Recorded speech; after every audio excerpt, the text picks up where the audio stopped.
Hola, mi nombre es Felipe Vial, yo soy neurólogo y la idea de este video es explicarle a personas con enfermedad de Parkinson o familiares de personas con enfermedad de Parkinson qué es esta enfermedad, en qué consiste, un poco cuáles son los tratamientos y cuál es la racionalidad de estos tratamientos y hacia dónde vamos con la investigación. Yo estoy convencido de que en la medida en que los pacientes entienden mejor su enfermedad pueden beneficiarse más de los tratamientos. Bueno, la forma en que vamos a revisar el tema va a ser usando esta definición operativa de la enfermedad de Parkinson. Entonces la vamos a definir como una enfermedad neurodegenerativa que afecta preferentemente neuronas dopaminérgicas de la sustancia negra y se caracteriza por síntomas motores y no motores. Ahora vamos a tomar esta definición y la vamos a ir desarmando sus distintas partes y analizando cada una de estas partes. Entonces lo primero, el Parkinson es una enfermedad neurodegenerativa. ¿Qué quiere decir eso? Tenemos esta palabra entonces neurodegenerativa. Entonces vamos a dividir esta palabra en dos. Neurodegenerativa. Lo neuro se refiere obviamente a las neuronas. Esta es una enfermedad que afecta a las neuronas. Las neuronas son células altamente especializadas en la transmisión de información y son las unidades básicas del sistema nervioso. Cada neurona está conformada por un cuerpo celular, tiene prolongaciones que son las dendritas, que son las que le permiten recibir información de otra neurona, y tiene una prolongación más grande que se llama el axón, que es la que le permite enviar información a la neurona que viene. Dentro de la neurona la información se transmite de forma eléctrica, como un potencial de acción que viaja a través de la neurona. Ahora, entre una neurona y otra está lo que se llama la sinapsis, que es esto que se ve acá. La sinapsis, si amplificáramos eso, se vería como una cosa así. Tenemos una neurona que viene llegando y otra neurona que es la que va a recibir la información. Y la información en este caso de una neurona a otra se transmite mediante la liberación de sustancias químicas que son los que llamamos neurotransmisores. Estas neuronas están interconectadas entre sí formando redes extraordinariamente complejas que son las que permiten computar toda la información necesaria para realizar todas las funciones de las cuales es capaz un ser humano. Entonces, esa es la primera parte, neuro. Ahora, degenerativo, ¿a qué nos referimos con esto? Aquí nos referimos a un patrón de progresión de la enfermedad. Si graficáramos, tenemos acá, digamos que el eje X corresponde al tiempo y el eje Y corresponde a la progresión de la enfermedad. Lo característico de las enfermedades neurodegenerativas es que avanzan lenta y progresivamente a través del tiempo. ¿Ya? Esto es un poco distinto a otras enfermedades. Por ejemplo, un infarto cerebral es algo que ocurre de un momento a otro, ¿cierto? En este caso, si uno le preguntara a una persona con Parkinson cuándo fue la primera vez que se dio cuenta que tenía la enfermedad, va a ser difícil encontrar una fecha, un día. Quizás se va a acordar de un mes, incluso un año, ¿no es cierto? En comparación con otras enfermedades como un infarto cerebral que ocurre de un minuto a otro. Entonces estas enfermedades parten muy lento y van avanzando también lento. La velocidad de progresión puede cambiar, pero siempre mantiene este patrón en el fondo de que va progresando de a poco. Y eso es a lo que nos referimos cuando hablamos de degenerativa. Entonces una enfermedad que afecta a las neuronas y que va avanzando de forma progresiva. Ahora, las enfermedades neurodegenerativas son montones. Ahora estamos hablando del Parkinson, pero existen otras. Quizás la más conocida de todas es el Alzheimer. Obviamente estamos hablando del Parkinson ahora, quizás ustedes han oído de la esclerosis lateral amiotrófica y hay otras que son menos comunes, probablemente ustedes no las han oído. Y lo que determina qué tipo de enfermedad vamos a tener es qué grupo de neuronas son las que están siendo afectadas. De tal forma que en el Alzheimer, por ejemplo, las neuronas que están siendo afectadas son las que participan en la memoria. Empiezan a fallar entonces estas neuronas y que la manifestación principal es una pérdida de memoria. En la esclerosis lateral amiotrófica lo que fallan son las neuronas que inervan a los músculos. De tal forma de que empiezan a fallar y el síntoma que empieza a aparecer es debilidad. En el Parkinson, las neuronas que están afectadas son las que participan en el control motor, es en la modulación de la calidad del movimiento. Y por eso lo que ocurre en el Parkinson es que empieza a fallar un poco el control motor, más que la fuerza propiamente tal. Seguimos entonces ahora con la definición, que afecta preferentemente neuronas dopaminérgicas de los circuitos motores. Cuando hablamos de neuronas dopaminérgicas nos referimos a neuronas que usan como neurotransmisor la dopamina. Y estas neuronas dopaminérgicas participan en el control de estos circuitos que nos permiten generar movimiento. Vamos a revisar esto con más detalle. Lo que tenemos acá es un cerebro, ¿no es cierto? Entonces, imaginémonos, si vemos, tenemos un cerebro acá y hacemos un corte a este nivel y miramos el corte de frente.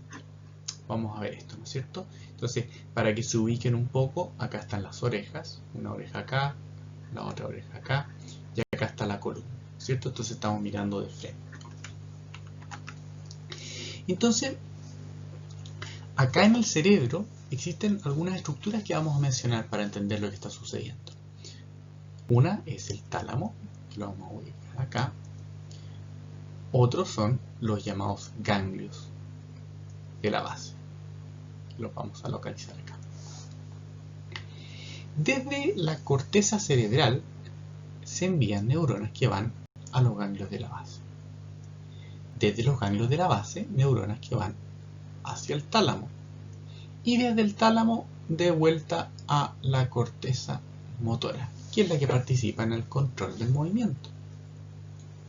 Y este circuito es el que permite modular la cantidad y la calidad del movimiento. Este circuito, a su vez, está controlado desde una región que se llama la sustancia negra. Desde acá salen neuronas que van a los ganglios de la base. Estas neuronas son neuronas dopaminérgicas. Y son estas neuronas las que van desde la sustancia negra hasta los ganglios de la base, las que van a empezar a morir en la enfermedad de Parkinson. Son estas las neuronas que van a empezar a fallar. Neuronas dopaminérgicas. Y hago énfasis en el hecho de que sean neuronas dopaminérgicas, porque eso es muy importante para entender el tratamiento de la enfermedad de Parkinson, que básicamente consiste en de alguna u otra forma suplementar la dopamina que está faltando. Ahora la pregunta es ¿por qué están muriendo las células? Para responder esa pregunta tenemos que irnos a nivel molecular. En particular tenemos que revisar lo que son las proteínas. Las proteínas son moléculas súper importantes que participan en la mantención de la estructura de la célula y facilitan los procesos bioquímicos necesarios para que ésta subsista. Ahora, las proteínas están compuestas por aminoácidos. Entonces aquí tenemos un esquema de una proteína. Imaginemos que cada una de estas pelotitas corresponde a un aminoácido. De tal forma de que distintas cadenas de aminoácidos generan proteínas distintas. Ahora una proteína no está determinada solamente por la cadena de aminoácidos que la compone, sino que además esta proteína adopta una configuración tridimensional porque se pliega, ¿ya? Y esta configuración tridimensional determina las características y las funciones de esta proteína. Pues bien, lo que sucede en la enfermedad de Parkinson, y la verdad es que en montones de enfermedades neurodegenerativas, es que esta proteína pierde esta estructura tridimensional, pierde esta forma de plegarse y adopta una forma distinta. Entonces, tiene esta forma y ahora va a esta otra forma, ¿no es cierto? Y esta nueva forma tiende a pegarse con otras proteínas. Y estas proteínas que se empiezan a pegar empiezan a formar acúmulos que se terminan depositando, generando verdadera basura celular, que a largo plazo termina destruyendo a la célula. Como les decía, este es un mecanismo que es relativamente común a prácticamente todas las enfermedades neurodegenerativas.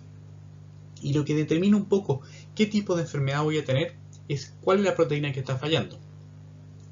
En el caso del Parkinson, corresponde a la alfa-sinucleína, que es esta proteína que altera la conformación, se tiende a plegar. Sigamos con la definición. Se caracteriza por síntomas motores y no motores.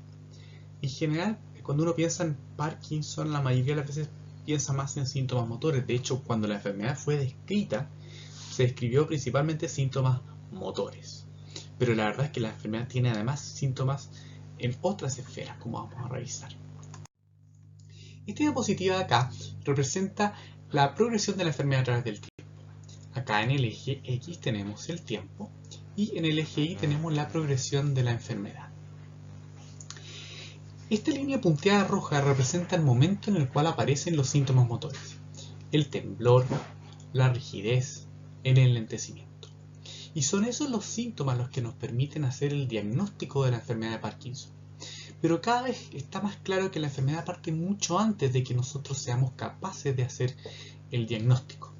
De tal forma que si representamos este punto como el punto cero en el tiempo, se ha visto que podemos retroceder hasta incluso 15 años, o ponerle menos 15, ¿no es cierto?, a la hora de identificar síntomas de que la enfermedad ya comienza a ocurrir, que esta muerte de neuronas empieza a ocurrir y que va avanzando a través del tiempo.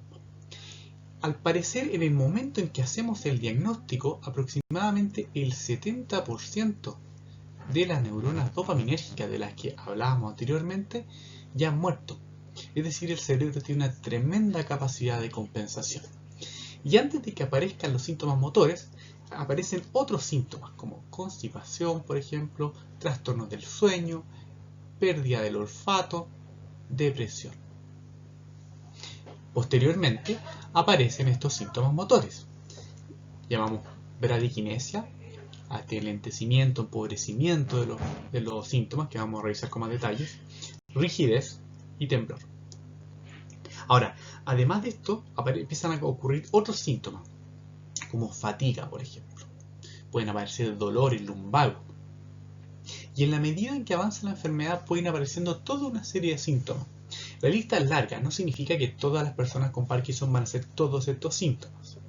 Pero es bueno conocerlos porque en la medida en que uno sabe que estos síntomas pueden estar relacionados con el Parkinson, uno puede mencionarlos a la hora de ir a la consulta con el neurólogo, a ver si es que estos síntomas pueden ser tratados.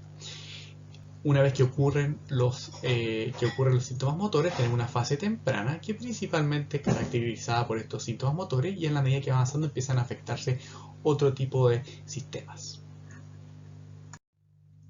Revisemos ahora los síntomas motores, que son los que nos van a permitir hacer el diagnóstico de la enfermedad. El primer síntoma que vamos a revisar es la bradiquinesia. La bradiquinesia, bradi quiere decir lento. Kinesia se refiere a movimiento lento. En realidad, bradiquinesia es mucho más que eso. Es movimiento lento, movimiento con menor amplitud, movimiento que a través del tiempo disminuye en amplitud y en velocidad, empobrecimiento de la cantidad de movimiento. A eso se refiere este síntoma. Y este es el síntoma más importante de la enfermedad de Parkinson. De hecho, si no tenemos bradiquinesia, no podemos hacer el diagnóstico. Luego tenemos rigidez. Rigidez es la resistencia al movimiento pasivo de un segmento del cuerpo. Y eso nosotros lo examinamos tomando el brazo, por ejemplo, del paciente y moviéndolo pasivamente, ¿no es cierto? Y viendo cuánto nos cuesta moverlo. A eso nos referimos con la rigidez. Y por último, el temblor de reposo. Temblor de reposo, como dice el nombre, es un temblor que ocurre en reposo. Es decir, ocurre en el momento en que el brazo, por ejemplo, si es el brazo que tiene el temblor, no está haciendo nada. Y cuando el brazo va a realizar algo, el temblor tiende a desaparecer, disminuir o desaparecer. Eso es muy característico del Parkinson. Hay muchas otras condiciones que pueden producir temblor, pero el temblor de reposo es bien característico del Parkinson.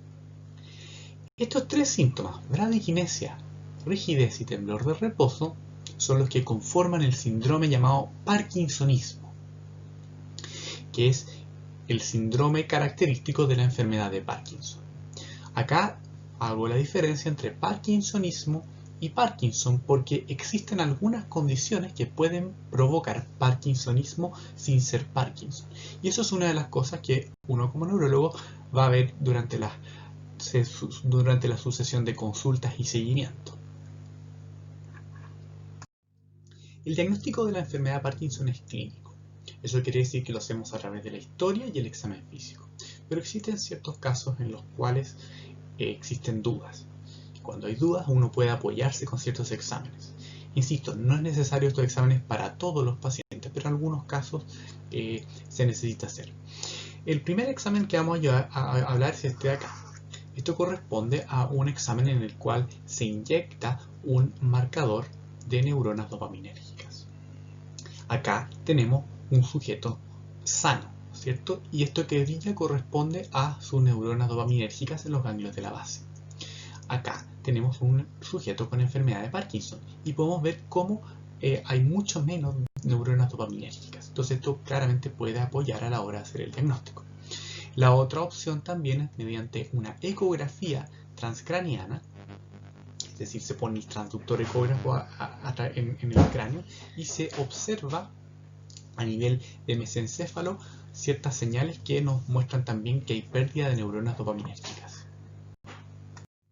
Ahora vamos a hablar de tratamiento. Uno puede pensar en dos tipos distintos de tratamiento. Uno, tratamiento sintomático y otro, tratamiento curativo.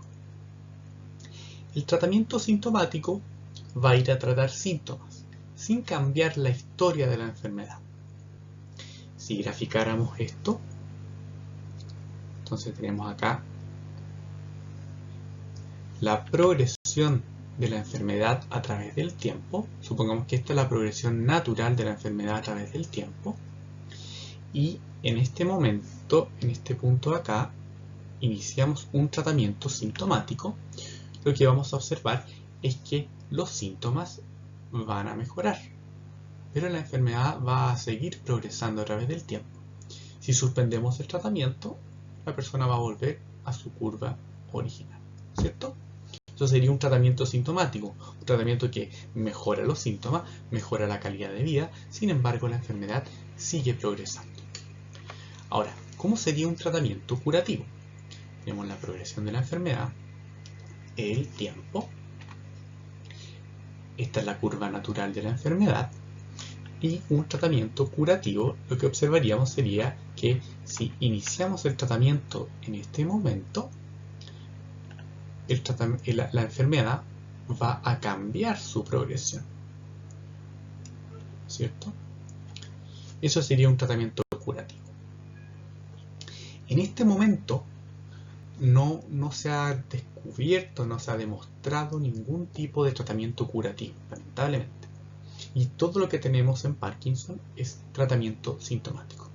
Tenemos un montón de opciones para tratamiento, pero hoy en día son todas sintomáticas. Ahora, la pregunta acá es ¿por qué? ¿Por qué no hemos logrado un tratamiento curativo? Se ha invertido un montón de recursos, se ha hecho un montón de investigación y aún no contamos con una terapia curativa. Se cree que la razón por la cual hasta el momento no se ha logrado una terapia curativa tiene que ver con el momento en el cual estamos haciendo el diagnóstico. Como yo les decía, al momento del diagnóstico, que es cuando aparecen los síntomas motores, hay aproximadamente un 70% de pérdida de las neuronas. Y todas las terapias curativas que se han intentado parten en este momento en general, ¿cierto? Entonces, en las investigaciones que se han hecho, se reclutan pacientes con diagnóstico de Parkinson, es decir, desde el momento en que aparecen los síntomas motores, y ahí se intenta una terapia curativa. Parece lógico pensar que eso es un poquito tarde, ¿no es cierto? Porque ya hay un 70% de pérdida de la neurona. Entonces, la idea que existe hoy es que tenemos que desarrollar de alguna forma técnicas que nos permitan identificar la enfermedad mucho antes, de tal forma de intentar terapias curativas cuando la enfermedad está recién partiendo o incluso antes de que parta. Y eso eventualmente podría ser más exitoso que iniciarla en el momento en que aparecen los síntomas motores y ya hay bastante daño producido. Ahora, ¿cómo funciona la terapia sintomática? Vamos a dibujar nuevamente una neurona, ¿no es cierto? Esta va a ser nuestra neurona dopaminérgica. Y esta es la neurona que viene después, ¿no es cierto? Y sabemos que acá hay una disminución de este número de neuronas. Entonces lo que de alguna forma tenemos que hacer es básicamente suplementar dopamina. Entonces una opción es dar dopamina, por ejemplo la levodopa, que ingresa a la neurona, ¿no es cierto? Y desde ahí es liberada. Otra opción puede ser generar moléculas que se unan a los receptores de la neurona que viene después. A eso se le llaman agonistas dopaminérgicos, por ejemplo el pramipexol. Otra opción es disminuir la degradación de la dopamina en el espacio sináptico. Recordemos que la dopamina se libera acá, ¿no es cierto? Y va a ir a activar estos receptores. Ahora, después de ser liberada, es degradada. Si nosotros inhibimos esa degradación, aumentamos la cantidad de dopamina. En resumen, todas las terapias que usamos, prácticamente todas, de alguna u otra forma, buscan aumentar la cantidad de dopamina que tenemos para ofrecerle al sistema.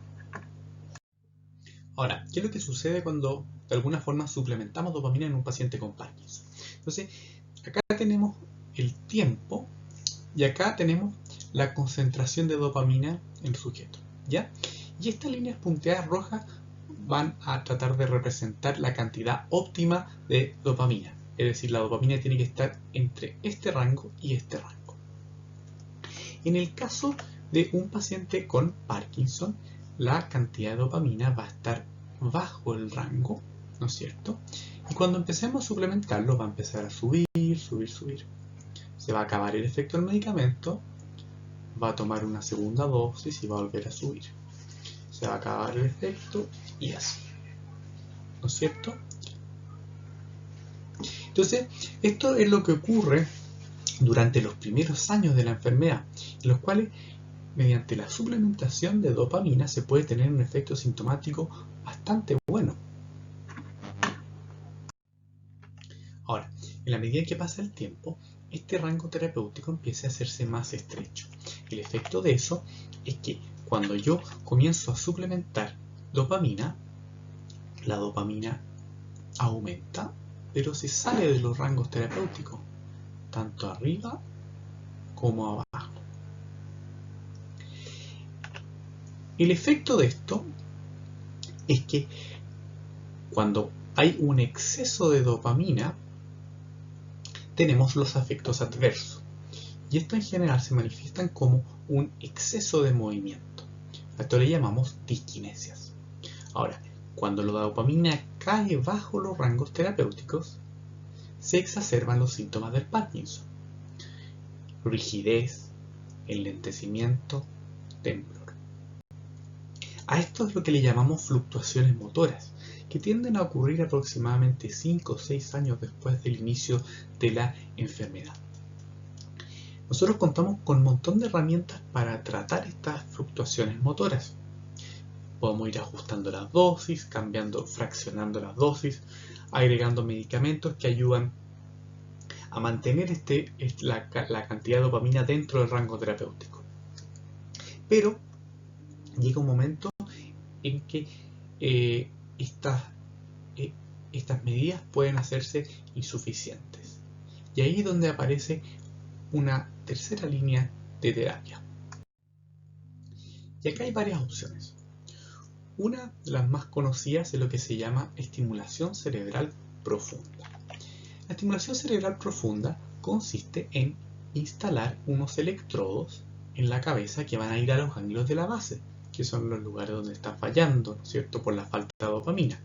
Esos electrodos se conectan a un marcapaso.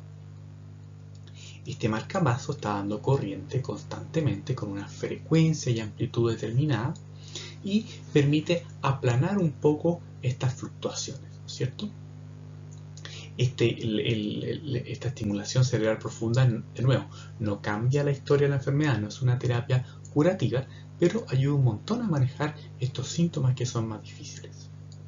La otra opción consiste en instalar una sonda que va directamente hacia el estómago y que se acopla a una bomba que permite entregar dopamina en forma continua.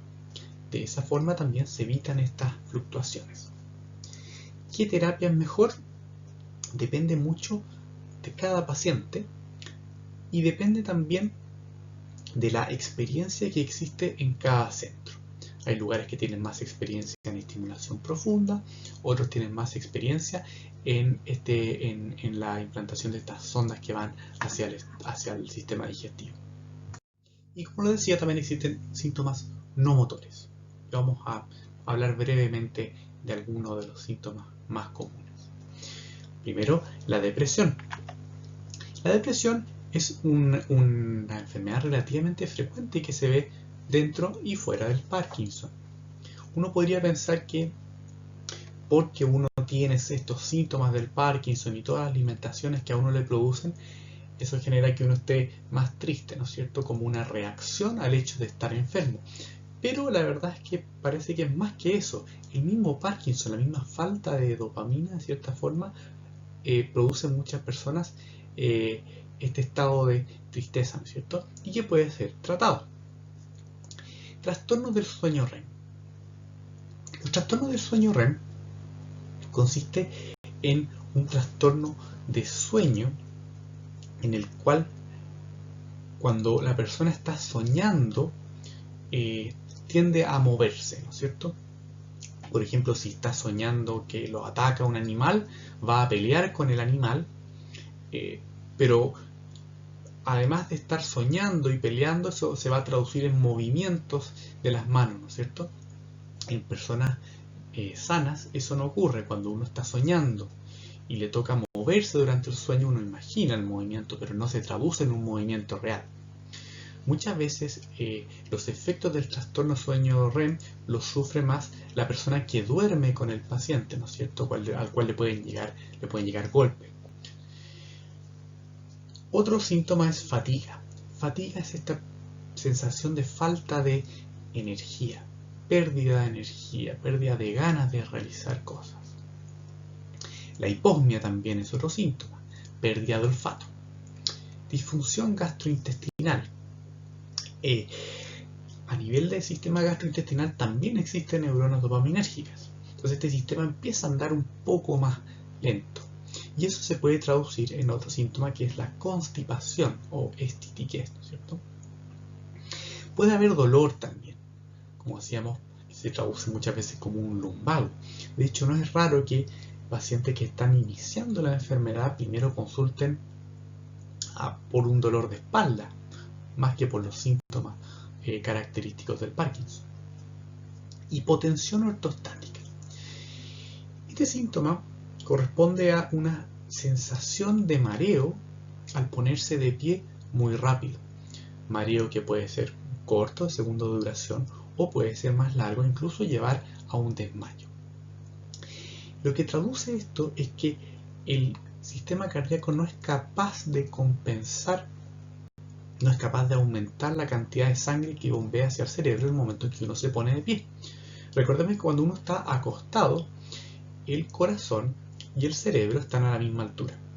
Cuando uno se pone de pie, el cerebro queda arriba del corazón, de tal forma que para poder mandar sangre hacia el cerebro, el corazón tiene que hacer mucha más fuerza. Y esa compensación no es suficiente en estos casos.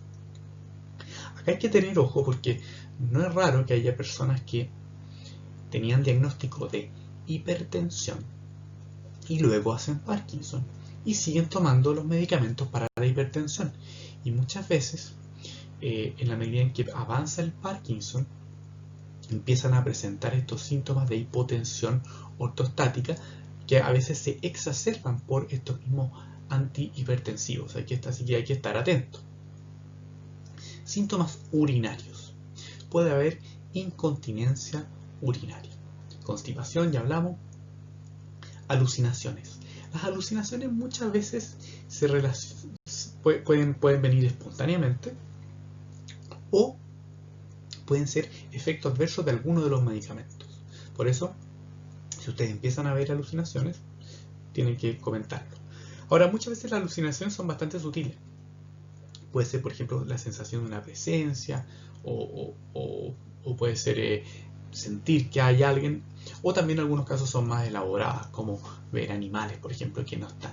Ahora, en general, lo característico de las alucinaciones del Parkinson es que especialmente cuando parten, la persona se da cuenta de que esa no es real, ¿no es cierto? Es decir, hace un juicio de realidad de esa alucinación, a diferencia de otras enfermedades en las cuales pueden aparecer alucinaciones. Trastornos visoespaciales. Esto corresponde principalmente a dificultades en la ubicación en el espacio. Por ejemplo, si uno va manejando o va caminando y tiene que llegar a una dirección, uno más o menos tiene un mapa en la cabeza, ¿no es cierto?, que le permite saber por qué calle hay que doblar. Y ese tipo de habilidad puede perderse un poquitito. Terminamos entonces este video volviendo a la definición que habíamos dado al principio del Parkinson, ¿no es cierto? Y ahora pudiendo entenderla mucho mejor. El Parkinson es una enfermedad neurodegenerativa, ¿no es cierto? Es decir, una enfermedad que afecta a las neuronas y que avanza progresivamente a través del tiempo, que afecta preferentemente neuronas dopaminérgicas de la sustancia negra, que son estas neuronas que participan en el control del movimiento, y que se caracteriza por síntomas motores y no motores. Bueno, con eso termino el video. Espero que sea de ayuda para poder entender un poco mejor esta enfermedad. Yo los animo a estudiar, a meterse en lo que es esta enfermedad y estar también atento a las distintas terapias que van saliendo. Se está moviendo mucho la cosa, hay mucha investigación y está todo el tiempo saliendo cosas nuevas, así que para que estén bien atentos.